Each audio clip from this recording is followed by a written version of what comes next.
Hello, everybody. Welcome back to Stargirl Society, the podcast that inspires you to reclaim your power and start living the life of your dreams. I'm your host, Phoebe Goldsmith, and in today's episode, I'm going to be giving you the only uni advice you will ever need. I am a university veteran. I went to hell and back during my degree, but I managed to finish on a first class dissertation, a first class in my third year, the best friends, no drama, and as a cheer captain. In today's episode, I'm going to run through all areas of uni, friends, relationships, academics, hookup culture, social life, and ultimately how to thrive at uni. Whether you're a fresher right now or your second year, third year, whatever, I promise this is going to help. If you like today's episode, please be sure to follow or subscribe, whatever platform you are on. Tell me what kind of episodes you'd like to see. And without further ado, let's get into it. Social life at uni, arguably the biggest part of the university experience. I cannot stress this enough. Join a society or a club at uni, and it is never too late to join. I think for me, what makes life worth living at university is not just friends, but actual extracurricular activities. I think it's really healthy to have something to focus on completely unrelated to your degree. So I studied criminology and psychology at Royal Holloway University, and I did cheer for all 3 years of my degree and dance society for the first 2 years of my degree. And as I said, I was a captain of the cheer team, one of the cheer teams in my third year. And I think some people may be thinking that they don't want anything that's going to distract them from their studies. But if you're anything like me, A, great for your mental health, and B, actually makes you structure your time better. Weirdly, having competing priorities at uni actually made me get on with what I needed to get on with. I'm not gonna lie, it was not that way immediately, but we will get on to the work-life balance of uni a bit later. You have to form an identity outside of your degree. Otherwise, you will just lose your mind at uni. And I'm here to tell you that your life and your worth is not dependent on your degree or your career. Something that I've realized since graduating is that if you put too much worth into your degree, even if you are an academic person, presumably you are somewhat if you're going to university, when you come out and you enter adult life and you're job hunting or you are maybe starting a new job, if you don't develop the skill of separating yourself from your academic life or your academic skills at uni, then when it comes to your career, you're also not going to be able to find the balance and separate your worth from that. And I think the reason that extracurriculars are so good for this is because it reminds you that you as a person and your worth also stems from you being an amazing friend, you being a team player, working towards a shared goal with other people. Even if it is the most random, quote unquote, useless society you can think of, it is still equally as important. And also, when applying for jobs after you graduate, not that this should be your ulterior motive, but it is so essential to be able to speak about real life situations. So many interviews, if not all, are based off of you being able to show that you have demonstrated the competencies of that company. 9 times out of 10, the competencies will involve working as a team, standing up for others, diversity and inclusion, making difficult decisions. And not being funny, sitting in the library all day is not going to give you that. And just using the example of group work at uni, I also don't think that's just going to give you that. The people that are hiring really want to see the kind of person that you are in real life. I think it's being recognized more than ever that is so important, who you are as a person and what you're going to bring to the table and to the team within a company as a person. You can be as skilled as anything. If you can't show any team player skills and actual real life social examples, then I don't think it makes you as hireable. Saying that, what I do really want to emphasize is that it is never too late to join something at uni. Obviously, I did cheer and dance my entire degree. There were people on cheer who joined in their third year and were as easily integrated into the team, into the club and the community that we had. Do not let that stop you. Even if you're a fresher right now watching this or listening to this and thinking, oh my God, I didn't sign up for anything. Everyone's already started these fun clubs and stuff, and there's all these socials going on, and I'm not a part of it. It's too late. I absolutely promise you it's not. If we're talking sports, like, yes, there may be some competitive things that have maybe closed, but just being a part of something recreational, even, you will still be just as much a part of that club or that society or that sport. And if you're thinking, oh, I just don't want to be that person that joins late, it's awkward, I don't want to be walking into a room full of people who already know each other, it will literally only feel awkward and gross for like 20 minutes or like the first session. One thing about uni is that people make friends extremely quickly and people get to know each other at such an accelerated rate compared to real life. So do not stress about that. And I think the pros really outweigh the cons in that situation. When it comes to friendships at uni, this is your time to put yourself out there. It's almost essential to, in my opinion. I'm a very confident and outgoing person, but I know so many people who were labelled as shy in secondary school and went to uni and absolutely flourished socially. What is really important to remember is that no one knows you. No one knows what the perception of you was in school, what you were labelled as in school, what your perception of yourself is. And what an incredible opportunity is that to completely start over and rebuild your self-concept and to sort of break away from the social expectations that you have had placed on you in the past. And I think it's so important to push yourself at uni. Even if you're not in first year listening to this, like, you can still push yourself and rebuild yourself. And what applies to everyone is that it's so vital to just do things that scare you, because that's how most good friendships form at uni. Being brave enough to ask someone in your lecture if they want to study together or to grab a coffee. And like anything, pushing yourself outside your comfort zone, it is going to be scary, but growth is uncomfortable. But uni is just the best place to grow as a person, and you'll do it without even trying. But when you're even putting the intentional effort in, you will literally flourish more than you ever thought you could and create the best friendships ever. Just trust me. And just a quick PSA as well, if you're sitting thinking, I have been here for X amount of weeks, months, or even years, and I have not found my people, I just want to say that I met some of my best friends to this day in my third year of uni. If you see those TikToks of like, oh, the girl I met on the first day, and you're thinking, that's not me, I didn't meet any of my close friends on the first day, I still haven't made my close friends at uni. I made incredible friendships at uni every single year of my degree, right up until third term of third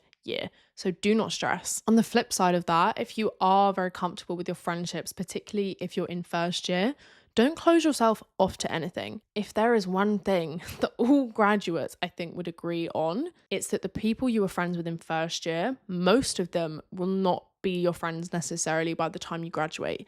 And that is okay. As I said, people are growing and changing. You will grow and change so much at uni, and also at such a rapid pace than you probably ever have before in your life. So if you no longer align with certain people, if you're not super happy with the group that you're with, that initially was great, it's literally fine, and just keep an open heart and an open mind, and you'll always continue to find your people at uni. Relationships, situationships, and hookup culture at uni, the big one. I quite literally think I could be appointed CEO of situationships at uni, because tell me why I had a 3-year uni situationship. 3 years. The underlying piece of advice that I'm going to give you here is that just because you don't want a relationship, that does not mean that anyone can treat you badly. That is the biggest mistake that I made, because I'm quite pro no relationship at uni. I mean, I'm pro do whatever you want, but although it was really crazy and messy for me, I learned so much about myself. I'm really glad that I didn't have a relationship or a boyfriend at any point. However, I came out of a relationship 2 weeks before heading to uni for my first year, and I was just so hyped about single life, this new chapter, and I was so anti-relationship that I kind of forgot that nobody in my life can make me feel worthless, like crap, and put my nervous system on edge on a daily basis. And it is a really hard balance to find. If you don't want a relationship, it's so easy to be like, well, he did this, they did that, but they're not my boyfriend, they're not my partner. Or sitting with your friends and saying, oh, thank God he's not my actual boyfriend, because he'd be horrific at it. And it is highly likely that if you turn around to your sneaky link and start asking them to get you flowers and not get with anyone else, they are going to look at you very confused. And that is not what I am suggesting here. What I'm saying is that your brain and your subconscious does not understand these socially constructed labels. So if you're letting someone treat you like crap and disrespect you, your subconscious brain and your self-esteem doesn't just go, oh, well, don't worry because it's not her boyfriend. It's actually just a situationship, so we don't need to absorb this. No, your brain just feels and sees disrespect, okay, which will take its toll on you. The moment a situationship or just a bit of fun is no longer just a bit of fun, cut it off. Because if you're there, like I was saying, I don't want a relationship at uni because I don't want the mental energy of it, being tied down emotionally, blah, blah, blah, then why are you sitting accepting that from anyone else and just slapping a different label on it? You shouldn't be giving yourself that in any form. One very important thing to know about hookup culture at uni is that I promise you it probably means absolutely nothing to them, especially if they are a man. I don't care how many times you cuddle together, how many deep convos you have in the early hours of the morning,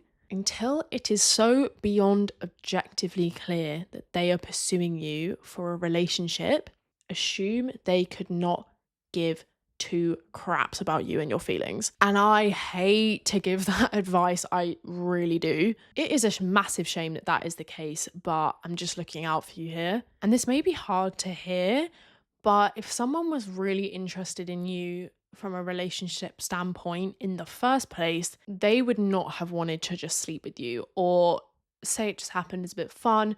If they actually wanted to pursue you, it would be made quite clear quite quickly that that was the case, saying, oh, by the way, like, love this for us, but I actually do want to get to know you on a deeper level than this. Like, how do you feel about that? So please, if you are the type of person to get attached quite easily through intimacy, maybe just lay off a bit or put in some little barriers for yourself. Kind of stay away from any of the cute side of it in order to protect yourself. And once again, I hate that I'm encouraging women to think for both parties, to think for themselves and think for the men. But until these people wake up, which is usually in their mid-20s, by the way, we have to protect ourselves. And that is all I want for you, because I did not do that for myself at uni. Now, onto academics. We can't act like this is not a part of uni. Now, it may have taken me until January of my third year to figure out how to actually get good grades and manage my time, but I ended up with a first class dissertation and a first class third year. So I am going to give you my advice in the hopes that you can pick this up a little bit sooner than I did. The thing that people do not want to hear, and that I did not want to hear about academics at uni, is that when you start things on time, when you attend what you need to attend, you will actually have more free time. And uni is so much more enjoyable. It can be really easy to fall into a pattern of doing essays last minute, especially if you're getting good results from doing that. But life was so much better for me, and I had guilt-free time to myself when I actually started doing things on time. What I would do is look at my deadline and think, okay, how many words would I like to write per day or per week in order to finish this in enough time? And it ended up being like 200 words a day, 4 days a week. Guys, little and often is literally the key to success at uni. Not even necessarily success, but just like making uni life and academic life so much more enjoyable for yourself. Once again, if you're looking for specific dissertation advice, how to get a first class dissertation, especially if you're someone like I was who got 2 2s and 2 1s the entire time, I do have a TikTok on that as well. I will try and pin that on my page because that's something I never thought I could do. But whoever is watching this right now, you can get a first class dissertation. I don't care what grades you've got so far. It is possible, because if I can do it, so can you. I also think that actually attending my lectures and my seminars, I got so much more out of my degree. I feel like I could confidently discuss the things that I learned in my third year with an academic or a professional because I actually went. Shocker, I know, but realistically, it's so much easier not to go. And I'm not saying you have to go all the time, but you are paying the same amount whether you go or not. Like, you may as well go, at least a bit. And when I started attending and managing my time, doing the little and often technique, my life was so much better. I could go on a night out, have a complete rot day the next day hungover, and not feel guilty one single bit because I'd hit my word count so far that week, or I knew that I was on track and I knew that I had time. And especially in third year, that method and those days off are so important. You cannot just cram everything in every single day or do things last minute in third year. Like, you actually need days where you don't do anything, because that's the only thing that kept me going. But this idea of priorities and peace very nicely leads me on to my next and potentially most important thing at uni, which is maintaining your mental health. Just for a bit of context and a bit of background about my journey with my mental health through uni, everything was going great in first year. Everything was new. Realistically, you don't have that many responsibilities in first year, so it was very enjoyable. At the end of first year and like in the summer between first and second year, I started to develop the worst anxiety of my life. Most nights I would wake up in the middle of the night thinking that I was dying. And this gradually built up and led me to being quite severely depressed for most of second year. I wouldn't really attend as much as I wanted to, and I would go to the library for like an hour and then need like a 3-hour nap. I would drive to the supermarket or the gym and physically not be able to leave my car. A lot of mornings I literally could not move. Like, true depression.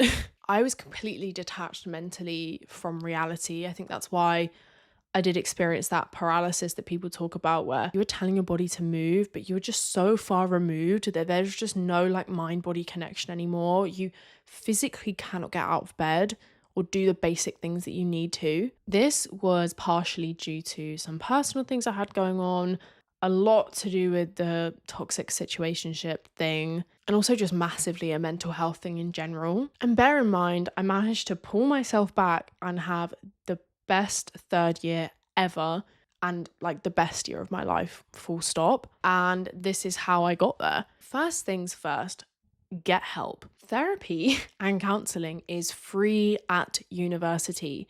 Utilize it. I don't even remember how I eventually managed to muster up the effort to create that email, draft an email to the mental health team and send it and kickstart that process for me. It can be hard. You can always get a friend or a family member to help you do it. And eventually I was able to receive counselling and therapy through my uni's mental health team, coupled with the GP that was like on campus, all that kind of stuff. And although at first I still kind of felt like I was fighting for my life, eventually I would have maybe a good hour in my week where I felt okay, and then that gradually became a good day or a good couple of days. And over time I then eventually got to the point where I felt like I could heal from the severe depression that was going on for just like months and months of my life. And obviously that's a really quick summary of everything that went on, but it was horrible. Definitely the worst period of my life, 100%. Wouldn't be surprised if it stays up there as one of the worst as I go through the rest of my 20s. But I think the most important thing that I learned through that experience, going through that at uni, because it is not easy when you have a degree to maintain and responsibilities and you're not living with family, you're kind of just fending for yourself. It really made me think, once I got my head above the water, to hell with anything that is disrupting my peace in my third year. I then applied for and successfully got the role of level 1 cheer captain that year, which started to give me a lot more purpose going into my third year. I cut off my situationship at the time. I moved into the most gorgeous flat with just me and my best friend. And I made the conscious decision to ditch drama, do my uni work on time, live my life exclusively focused on myself, getting my degree, enjoying everything outside of my degree. And I was happier than ever in my third year. I also quit my part-time job in January of my third year, which, side note, I think if you can avoid working at uni, do it. And if you need to work, then please make sure that it is the most drama-free job you can possibly get, because it is not worth it. It is not worth ruining what you're trying to gain for your actual career goals for some part-time job that you don't care about. But yeah, I do think that kind of experience that I had does just go to show that your best work is produced and your revision, and you perform so much better and to the best of your ability, whatever that looks like for you, when you focus on your mental health and your mental state. So please stop at nothing to protect your peace when you're at uni. That is just my golden rule. Make mistakes, by all means. I did that 5 million times at uni. It's part of it. But just look out for yourself, because no one else is going to do that for you. And that is definitely the key to success in all aspects of your life while you're at uni. I really hope you guys enjoyed today's episode. I had a lot of fun planning for this and thinking about all my thoughts, reflecting on my degree as a whole. If you liked today's episode, be sure to subscribe or follow, leave a like or a comment. I'm sending you guys all the love in the world, and I hope to see you next week for the next episode.